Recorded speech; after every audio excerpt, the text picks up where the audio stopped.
Hello there. Welcome back to Mama Ree's Kitchen at Home. I know I probably sound a little funny today. I've been sick, but I'm better. I've had bronchitis, but I'm doing a lot better. So we're going to do a video today, something I do just about every winter. And I've really been working hard to get it measured out right for you. So I don't know if we're going to make it or not. But anyway, we're going to try. We're going to make some Brunswick stew. Now, I make this every year, and I make a big pot of it.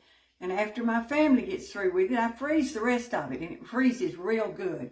So we enjoy it all year long. So we're going to get started. I made some notes here. Like I said, I've been sick. My mind's not working like it ought to. But we're going to go over some preliminaries right quick. I bought a 10-pound bag of leg quarters. And that's what I cooked. I already got it cooked. It's over here. I've done picked it, everything. And 10 pounds of leg quarters is what, $6 or $7? Not much money in it at all. Then I bought a Boston butt. It cost about $11. So you're looking at the meat here that's not very expensive. You're not going to have a lot of expense, but it is so good. So I started last night. I went ahead and boiled my chicken, and I boiled my roast. So I've got it all picked off here, but we're going to start from the very beginning. Let me see. Okay, now a lot of people put beef in it. I don't like beef in mine. And this is something that I tell you all the time. You can put anything you want. This is my personal recipe that I made years ago and that I still use today. So this is my chicken broth. Get a good look. I got 10 cups of thereabout of broth in there, of nothing but chicken broth. Now I have got a little bit of my pork broth left over here in case I need some more broth. But primarily I use my chicken broth. Into this, I've got approximately 8 cups of diced potatoes. Just small diced potatoes. I'm going to put them in here. Okay, I've got 2 cups of diced onions. Already cut up, just diced up. We're going to put them in here. Okay, now the reason I'm doing this, I don't like for my meat to cook a long time because it will go to strings. I've got 2 cans of, this is tomatoes that we canned here at home. I like to use my home canned tomatoes whenever I'm making something at home. So this, I'm going to put 2 quarts. So if they don't have home, you can buy any type of tomato you would like. How much would they put? Probably, if you're making this recipe, which is a lot, you would use about the equivalent of 2 quarts. That's what I'm using here, is 2 quarts of tomatoes. And any tomato you buy in the store, them smell good. My grandson, if he comes through, he'll just open the jar and get him a spoon and start eating out of the jar. But these are some we can. I'm going to put 2 quarts. Whenever I buy them in the store, which I do when I'm making stuff at the restaurant, I like the stewed tomatoes. And then I mash them up and get the cores out of them. But you use any tomato you like. So we're going to add this to my chicken broth.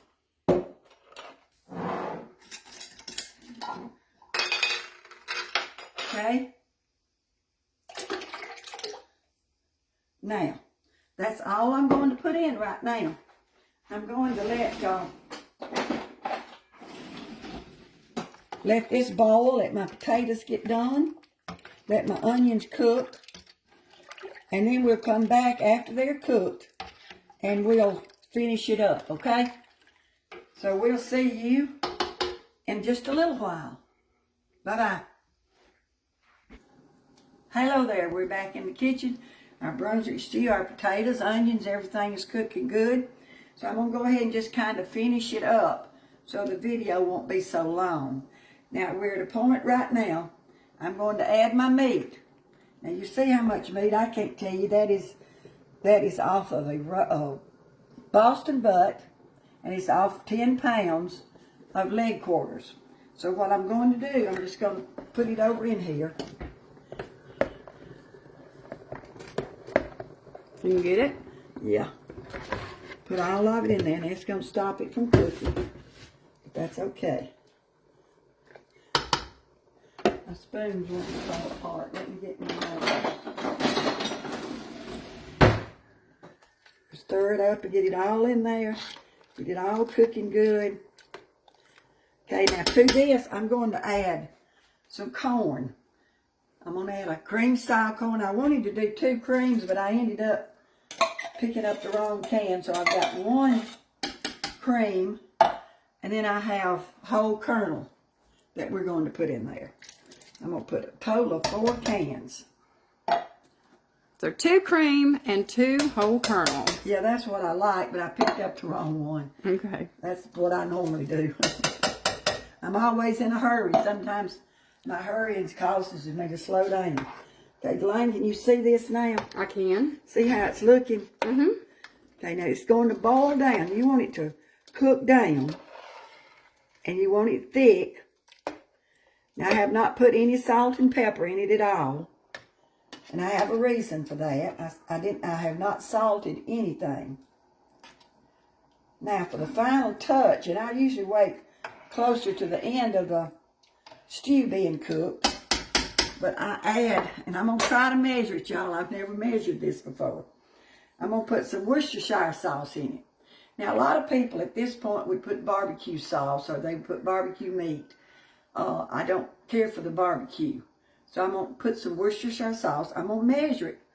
Delane helped me keep up with how much I'm putting, so I know. Because I usually just put it in there.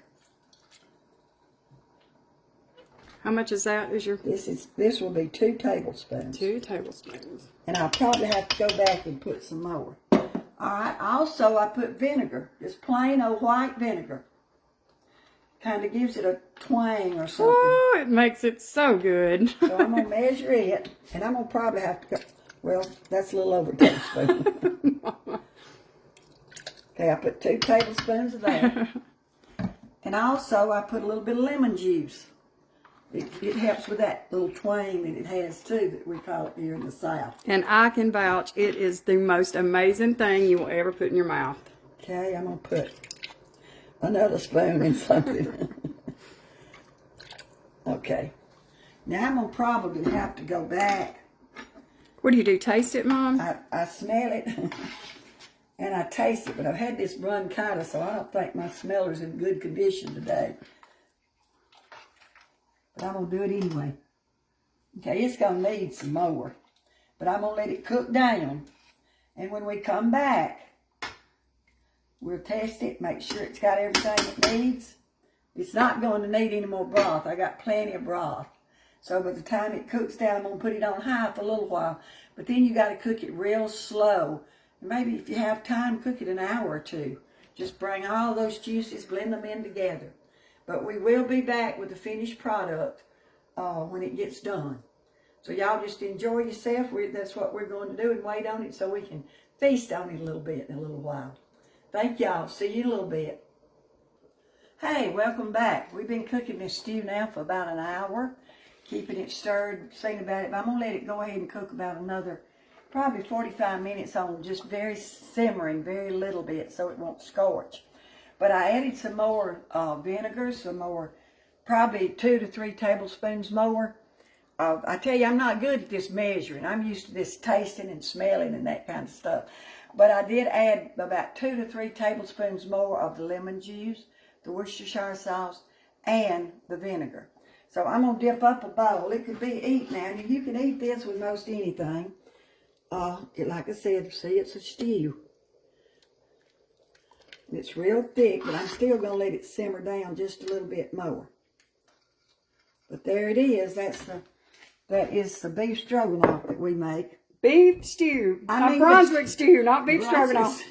I called it beef stroganoff. I'm telling you, I've been in my mind having this mess I've had. I'm not thinking real straight. That's okay, Mama. So don't hold it. I got you back. Thank you. Somebody's got to have it. But I think you'll enjoy it with crackers, cornbread. I like it. Just eat it by itself. I don't even need a cracker or anything to eat with it. But I hope you'll enjoy it. We're going to try to be making some more. I'm running behind because I've been sick. But thank you for all the Merry Christmas wishes and all. They've been a lot to me. And I thank you for that. And now as we go in and start a new year, I'm going to try to make a few more if I feel like it between now and the first of the year. Well, we don't want you to overdo it. But if I don't, I want to wish everybody a wonderful, blessed, happy new year. Something to look forward to. pray it'll be better than this past year. And it will be if you put the Lord in your life. Amen. Put the Lord in your life, and it just gets better and better. Amen, Mama. Thank y'all so much. I hope you enjoy this. If you have any questions, just write them to us, and we'll try our best to answer them. Thank you so much. Bye-bye.